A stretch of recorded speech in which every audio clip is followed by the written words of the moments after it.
దయ్యం పట్టినట్లు అనిపించడం. రాత్రిపూట నిద్రలో ఉన్నప్పుడు అకస్మాత్తుగా మెలకు వస్తుంది, కాని శరీరం కదలదు. ఎవరో మీద కూర్చున్నట్లు అనిపిస్తుంది.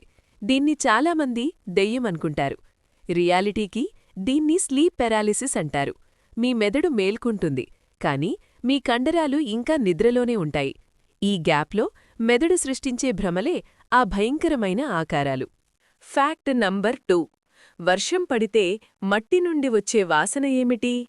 వర్షం పడగానే వచ్చే ఆ కమ్మని మట్టివాసన ఎక్కడి నుండి వస్తుంది? నేలలో ఉండే యాక్టినోమైసిటీస్ అనే బ్యాక్టీరియా జియోస్మిన్ అనే కెమికల్ని విడుదల చేస్తుంది. వర్షం చినుకులు మట్టిపై పడినప్పుడు ఆ కెమికల్ గాలిలోకి బుడగల్లాగా వస్తుంది. అందుకే మనకు ఆ స్మెల్ వస్తుంది. Fact number 3. గుడ్లు ఉడికించినప్పుడు ఎందుకు గట్టిగా అవుతాయి? ఫ్యాక్ట్: సాధారణంగా ఏ వస్తువునైనా వేడి చేస్తే కరుగుతుంది, కాని గుడ్డు మాత్రం గట్టిగా అవుతుంది. గుడ్డులో ప్రోటీన్లు ద్రవ రూపంలో పెనవేసుకుని ఉంటాయి.